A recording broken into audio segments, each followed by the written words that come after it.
first started collecting, I collected anything. If it said beer on it, I needed it. Pretty soon you have 10 tons of stuff that says beer on it and no way logically to display it. So I narrowed down to New York City and New Jersey. Now I'm just New Jersey Breweriana. Well, how did this get in here? Union Brewing just happens to be my favorite brewery because I lived about 2 blocks when I was a kid away from the brewery, the remains of the brewery. This is a great tray. I wish it was in better condition. This is from Lembeck and Betts in Jersey City, but it's very graphic. It has the elves delivering beer in the cases and kegs. Advertising was limited, so they wanted to bring to attention, drink my beer. So here's a beautiful one from Hudson Consumers Brewing of Hoboken, New Jersey. This is a beautiful stock tray. Other breweries had similar trays to this, and a stock tray, they would just put the name of the brewery around the side that you wanted. May not be what you'd like today, but just figure back in the early 1900s, that was really beautiful, snappy-looking women. This is one of the favorite collectibles that I have that my wife loves. These are called tip trays. These are highly collectible. The ones with the breweries are the favorite. Even more than pictures of women because they're much more rare. That was the 2 favorite themes that they had were women and the buildings. Now, you wonder why breweries would put out fans? Well, what would go good back in the early 1900s at a ball game? Besides a beer in your hand, you'd like a fan to cool yourself off. And if you have the fan in your hand, why not be reminded you can also have a beer in your hand? Keep cool, drink Heidelberg brews. Union City, New Jersey. This is an extremely rare fan or anything from this brewery because they only brewed for 1 year. President Roosevelt gave you more than he promised. He was so loved for many things, but one of the things he's really loved for is ending Prohibition.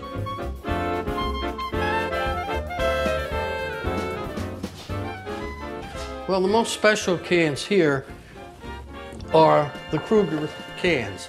There's many variations. The original beer and ale cans that were made in this country were made by Kruger in around 1935, I believe it was. Beer in cans. Originally, they put instructions on the back how to open a beer can. Who ever opened a beer can before? Nobody. Picture of a beer can opener on it. This was made during the war. I don't know if you can see it, but it's sort of an olive drab color. Many breweries put this out. This happens to be by Ballantine. The reason it's olive drab, it was sent overseas to the servicemen during the war. They didn't want any shiny cans that the enemy could see while they're drinking beer.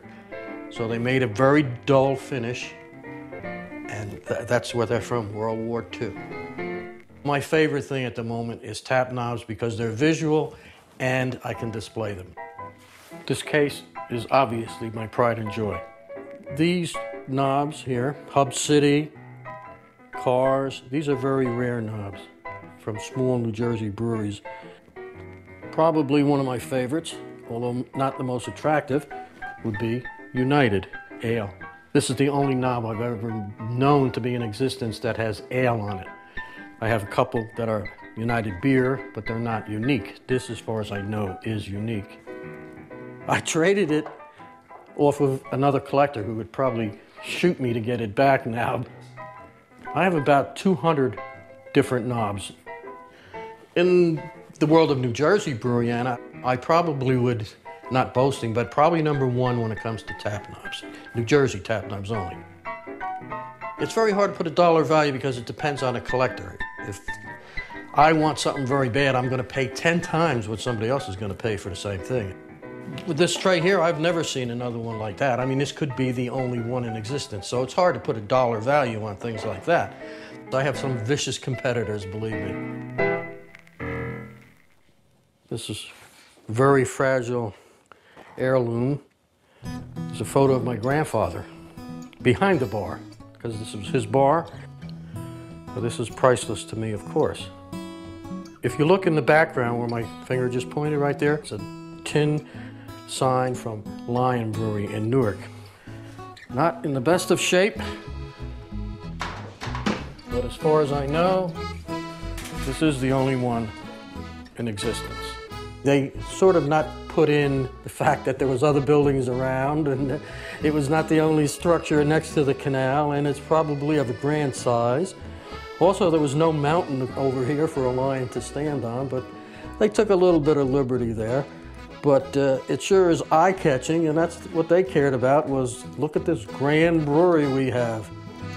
The Lion Brewery, Newark, New Jersey. Extremely great, wonderful piece. I found this at a beer show maybe 30 years ago.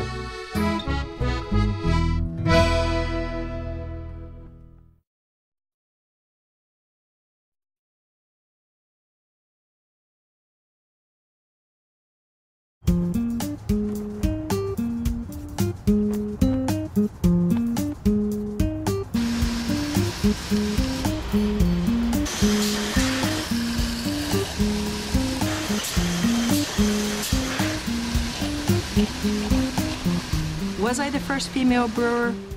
Since Prohibition. Was it difficult? I thought it was a great challenge. Now, where are we in with this stage? This has been at a lager temperature, cold temperature for about 7 days. So we'll be packaging this one next week. Yeah, cheers. Cheers. It definitely gave me a little extra excitement to just go and prove with my beer and my little brewery that move over, guys, you know, there's room for me too.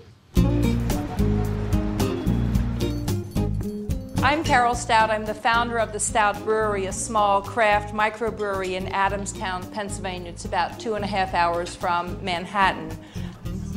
I do well over 12 different styles of beer. We make our traditional Pilsner, traditional Golden Lager, traditional Scarlet Lady, which is an ESB, traditional Hefeweizen, traditional Maibach.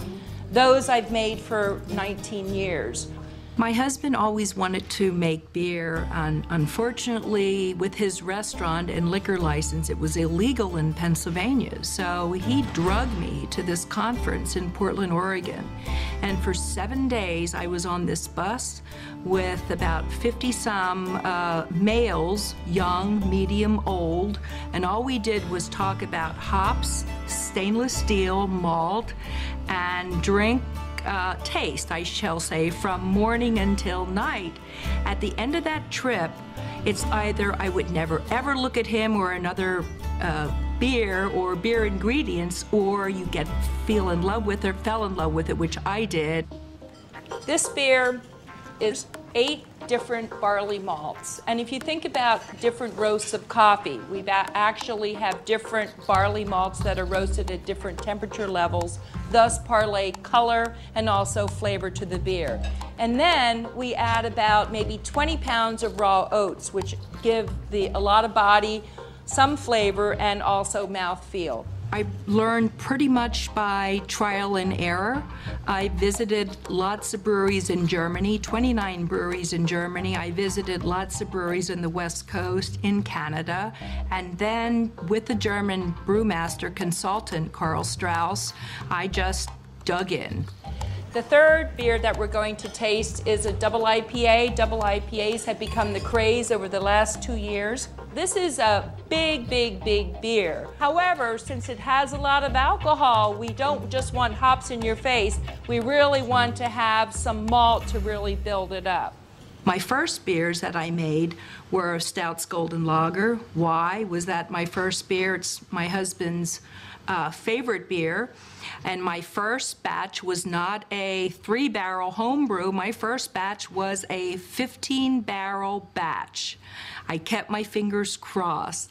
With good equipment and good expertise from Karl Strauss and a lot of saying prayers at the end of the night, it turned out to be okay.